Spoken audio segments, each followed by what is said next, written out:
It's amazing to see the difference that 6 months can make for an area. Just look at this parking lot at the Bridgepoint Hotel. You can see nothing but empty parking spaces.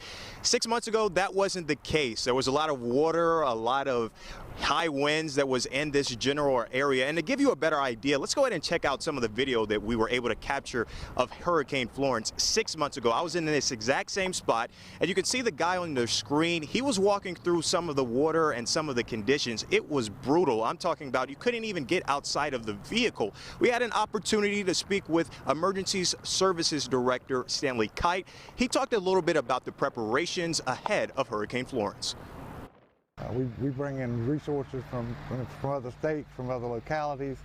So we give an all-out effort for response. We did a mandatory evacuation. We still had people that did not leave.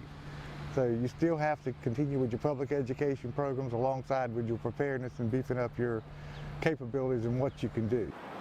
On your screen right now, you can see it's a completely different picture. We were able to capture some of the video. We're talking about a lot of fluidity within the traffic, and a lot of people are able to maneuver through. We even saw somebody on the boat, so a lot of people are enjoying this weather. And as we come back to you live, I can tell just from speaking with a lot of people, there's a lot of peace, a lot of tranquility to enjoy this beautiful day that we're having.